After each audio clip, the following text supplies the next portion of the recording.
Welcome to Making Sense of It All. As always, I'm your host, Jesse Stakes. So I'm recording this on the morning of the 4th of July, our Independence Day as a country.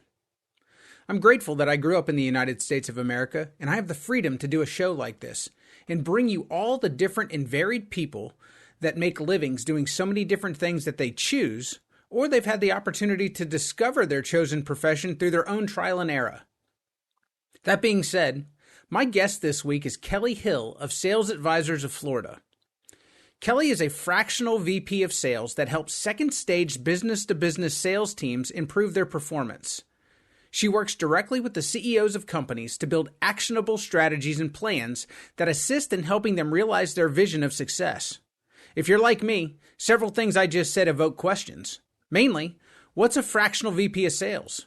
Well, she'll answer that shortly here for us. Sales touches every industry. Some say that it's the lifeblood of a company because without sales, you have nothing to work on. This conversation crosses all industries, and I think it'll be beneficial to anybody looking to increase their bottom line. So without further ado, enjoy my conversation with Kelly Hill. Let's jump into it.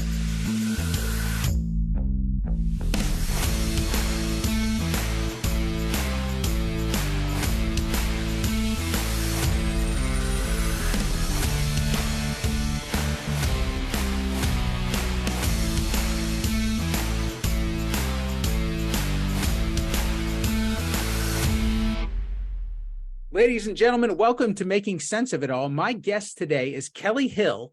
She's the CEO and sales optimization expert at Sales Advisors. Kelly, thank you so much for joining us. Thank you, Jesse. I'm happy to be here. So, to me, that's a lot that I just said there. So, can you help us unpack that? What exactly do you guys do at Sales Advisors?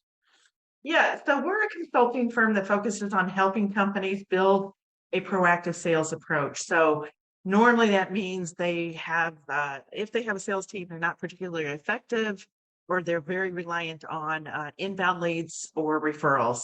So they need to do something differently to grow. And we enable that growth by building a high-performing sales team and managing the day-to-day sales aspects of their business as a fractional VP of sales.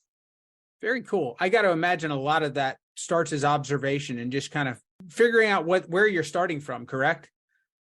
It does. Every company is different. A lot of times what looks like a sales problem turns out to be something else within the organization. So you have to kind of suss that out as well. But we're really great about becoming a partner of the CEO or the COO and really helping them understand all of the areas that are impacting the growth of the company, not just the sales side of it.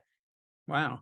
I got a lot of questions about that, but first I want to kind of step back. I'd love, Kelly, tell me how you got to where you are now. Where'd you start? As far as was it in college that you've discovered that you had a passion for sales, or was it later in your career?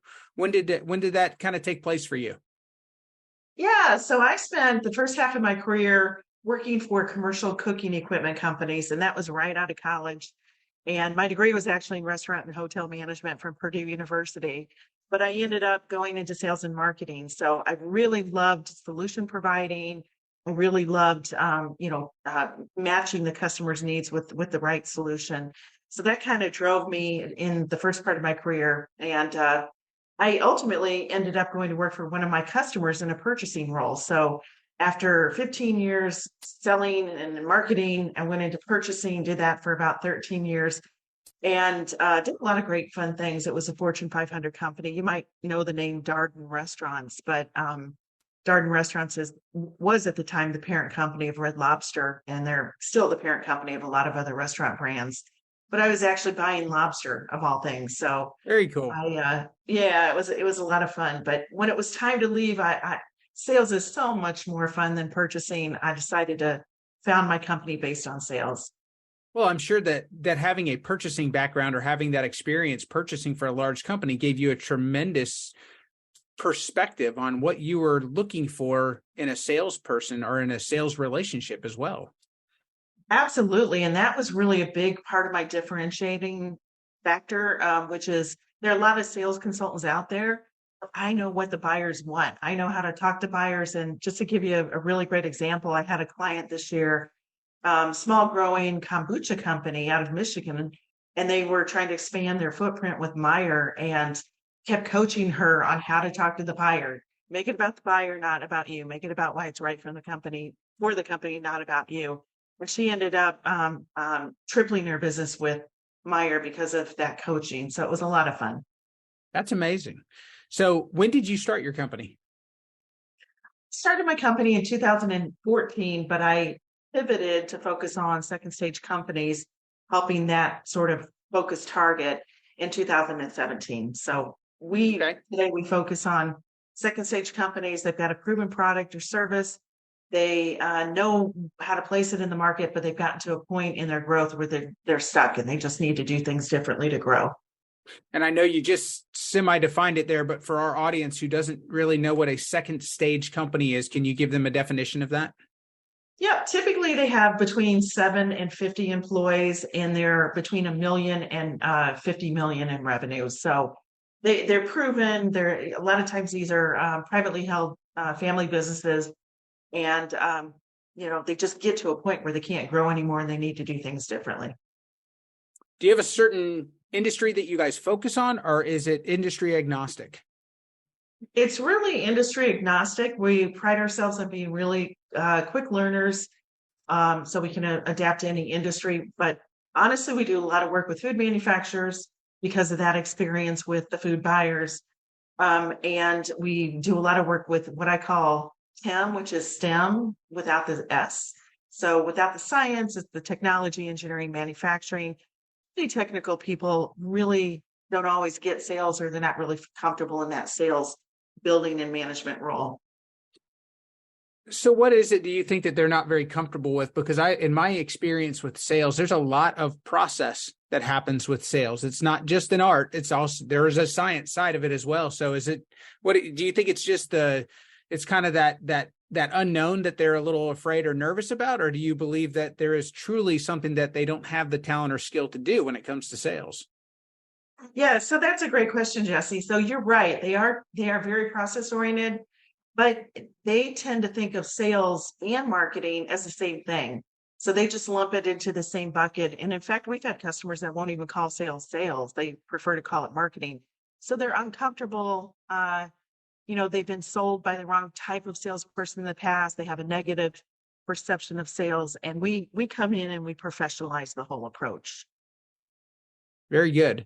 And it's, as far as I know, you call yourself a fractional VP of sales. Is it something that you stay tied to a company that you guys are working with, or is it something to where you work with them for a certain amount of time and then you kind of you launch their boat effectively for them?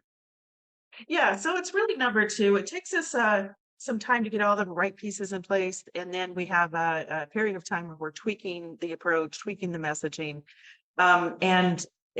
we like to stay on for about a year to a year and a half, because that gives us enough time to make sure it's all working smoothly. The salespeople we've hired are long-term people at that point. And then we'll either hire our replacement in the form of a sales manager, or we'll train somebody on the executive team to manage the sales team going forward.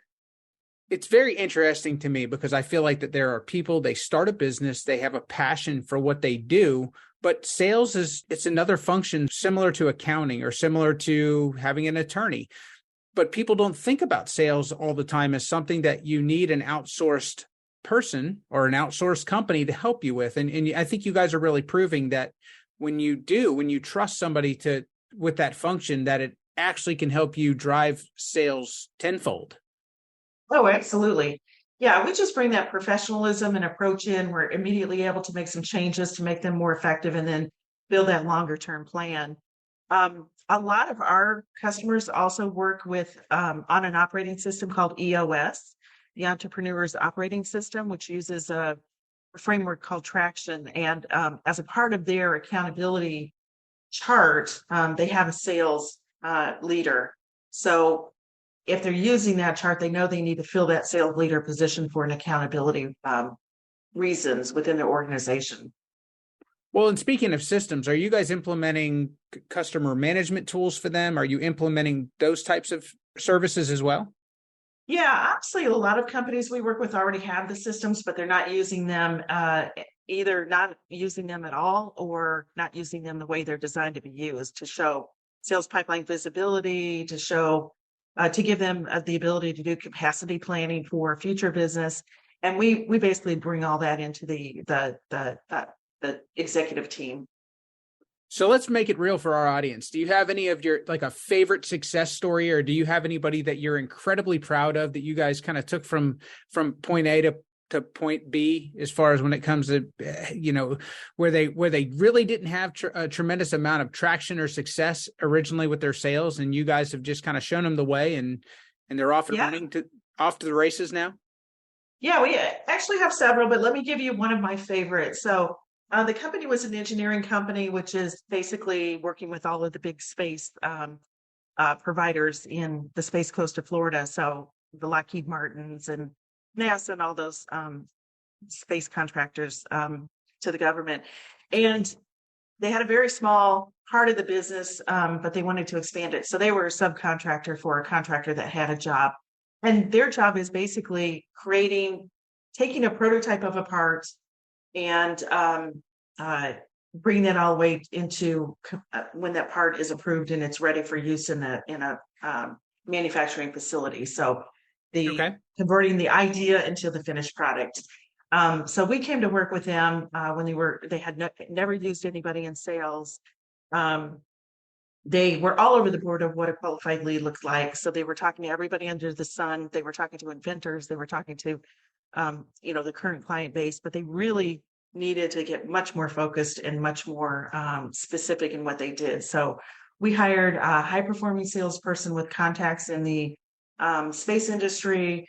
We put in place a CRM that gave them the visibility so their whole engineering team could see what kind of opportunities were coming down the pipeline, if you will, and prepare for them. And then we highly fine-tune their qualification process. And the CEO, at the end of our engagement, he said that was the biggest thing we learned from the engagement. You did a lot of great things, but now we know who's a qualified lead and who's not. So it's eliminated a lot of big time drain from our whole team. So when you do that with somebody, I mean, I think it's a tremendous, tremendous story. So do you stay connected with them? Are they coming back to you for advice throughout the life of their company, or are they once it's disconnected, they're done? Yes? No. We'll check in with them on a regular basis to see how things are going. We become almost an advisor to them during our engagement. So we like to maintain that open line of communication. It's not anything we charge for. We just make sure we're here to help them brainstorm through certain problems they might have or think about things differently as an outside resource. Well, and I got to imagine those are probably your best referral sources, are the people that have been through your program and that come out on the other side successful. They absolutely are. Yeah, they're great. So tell me a little bit about how you're involved as far as in the community. I know that you're involved with several organizations in Florida, but tell me some that you're passionate about. Yeah, so, this whole second stage idea really came out of us being introduced to the Edward Lowe Foundation, which is based in Michigan. And Edward Lowe founded Kitty Litter. And this was back in the 1980s and 90s. And he built his company without any support at all. And when it was time for him to give back, he basically started the foundation to help second stage companies succeed. So they provide a lot of resources and programming for second stage companies. And I became a service provider to them, so a subject matter expert for their clients.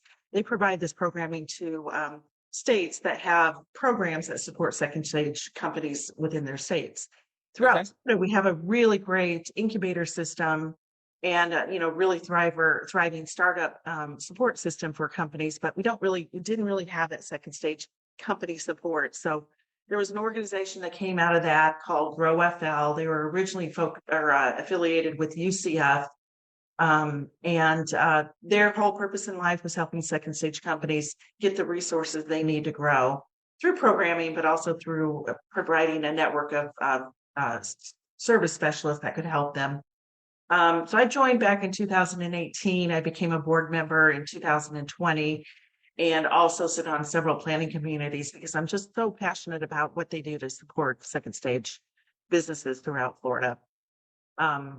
We also are involved in Florida Makes, and Florida Makes is a statewide organization that specifically helps manufacturing companies. So it doesn't necessarily not size related, but just help them get the tools they need to succeed.